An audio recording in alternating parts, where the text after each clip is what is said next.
know that we are coming up on break, but the first thing I thought to say in walking up here is, how about a round of applause for these two guys?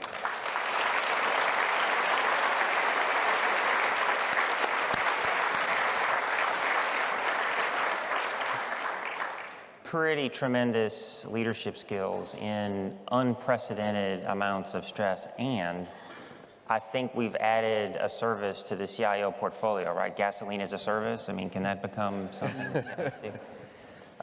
So August of 2005, Hurricane Katrina hits the Mississippi Gulf Coast. So I don't think I have anything close to the experience you had, but we go back every year to the coast for a family trip, and the evidence of that devastation is still there. So tip of the iceberg. A couple of thoughts or themes that I've heard, right? Academic versus real life. The planning and the planning, if the planning even happens, which is drilled into our heads as CIOs. But wow, real life is a whole lot different.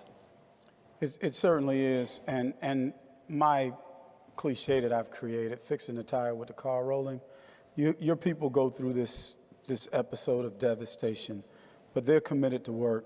And like I said, our team in the Virgin Islands, they reported to work despite their own deprivation.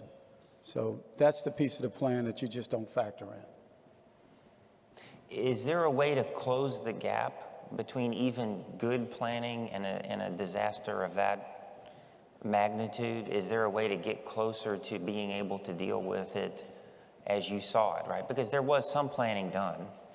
Even if it wasn't the kind of planning you needed. Louis, I mean... I think it takes holistic approach. It's not, you have to bring everyone to the table in order to have a decent plan of how it's going to be performed in reality. You can plan for your stuff, but when disaster strikes, you know, everybody turns to government asking for help. And that was our experience. So you want to bring everyone on the table, not only government agencies, but the private industry, the NGOs, and collaborate with them in a holistic plan in order to make sure that you have a usable plan as you face disaster. And pull the plug.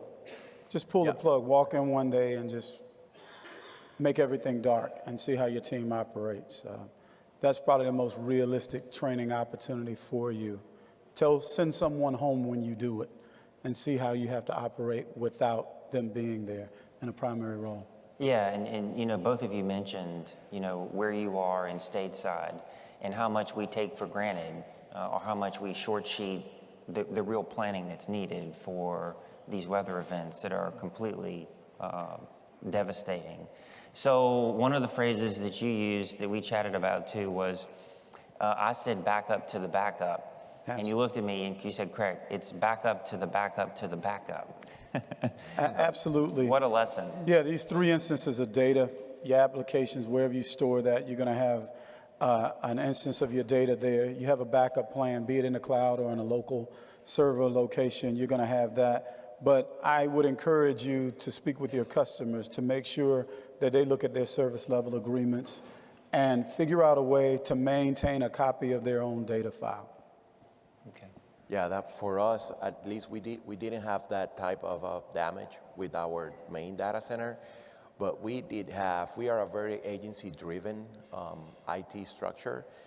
Some of the key agencies like the Department of Treasury and Department of Health, their network was completely down. So bring those essential services and make sure that you have a backup over backup and over backup, and also make sure that you can provide those services online.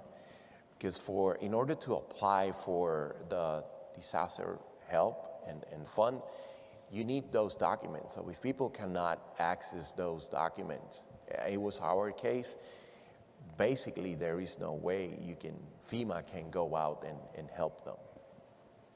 So one of the things that NASCIO talks about a lot is the relationship between what I might call a more traditional CIO and the public safety community. And one of the things I think we've seen is the technology is making those worlds really, really close, right? Because of the infrastructure and things. So any thoughts about that relationship between I was going to say in peacetime or in non-disaster time, the role of a CIO versus the role of a CIO when public safety is indeed at risk, and you know, kind of bridging that gap. I mean, any thoughts? So what we've been doing in the Virgin Islands since I've been there is we've taken on the role of IT project manager for all of the agencies that have a major IT project or program that they're trying to push through, so that we have visibility over what they do. I've literally been in the offices of Virgin Islands Police Department, the commissioner, the emergency management agency, all of the other emergency operators. We have a really good relationship with them, but we don't know what we don't know, and we definitely didn't know that this would be so devastating, because the last major hurricane that rolled through the Virgin Islands was in '89. We didn't have this technology. We weren't so reliant on technology. So we have a better relationship with them even prior to the storm. Yeah, we had the same situation. We had other storms, but Hurricane Camille was in the late 60s. So Mississippi went a generation practically. So thoughts about the public safety side, Louis? The same with us. The public safety actually came to us on that response, and right now we're working very closely together. I had a person that's actually on detachment in my office now, and we're working in a plan together to actually restore the communication. We were responsible for restoring their communication during their response. To get them up and going? Yeah, we get them up and running.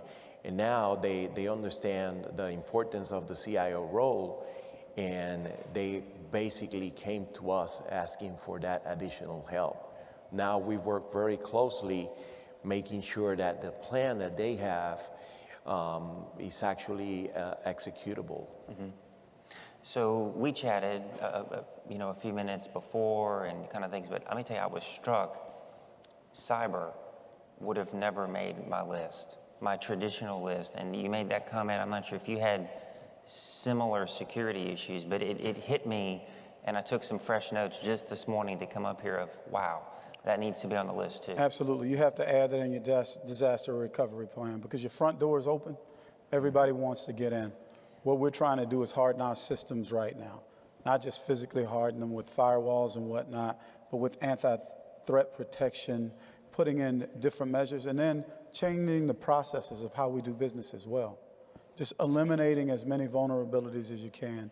You're going to have to prepare for that after the storm.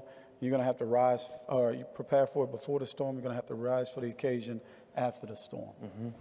Yeah, with us, it was the same issues, but also when you are on island, you basically you are on a border. So we also, I encourage all of you to work with DHS, because not only logical and cybersecurity, national security becomes another issue. Since we didn't have any radars, so planes were landing that you don't have accountability for. So you have to work very closely with law enforcement agency, federal law enforcement, to make sure that you close your borders. And I want to add as well, I just didn't coin the phrase, but it became clear to me that after a storm, with regards to vulnerability and people trying to help, that's when the snake oil salesmen come out. Mm-hmm. They want to sell you everything. They want to help you with everything.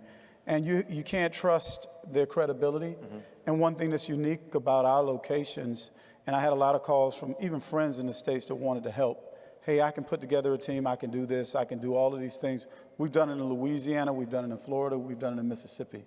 We've done it in Houston.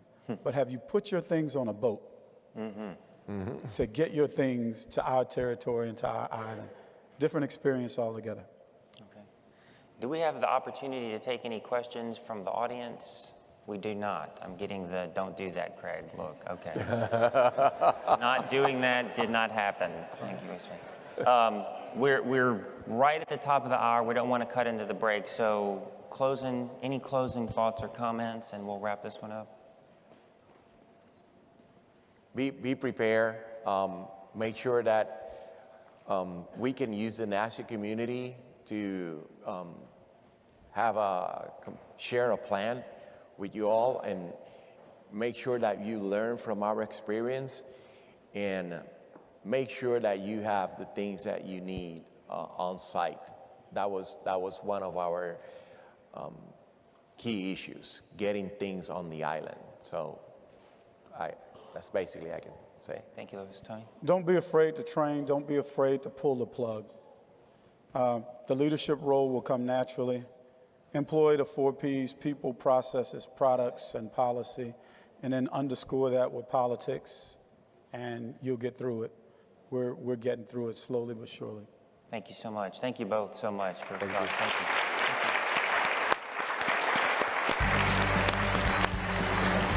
Yeah, good job. Thank you.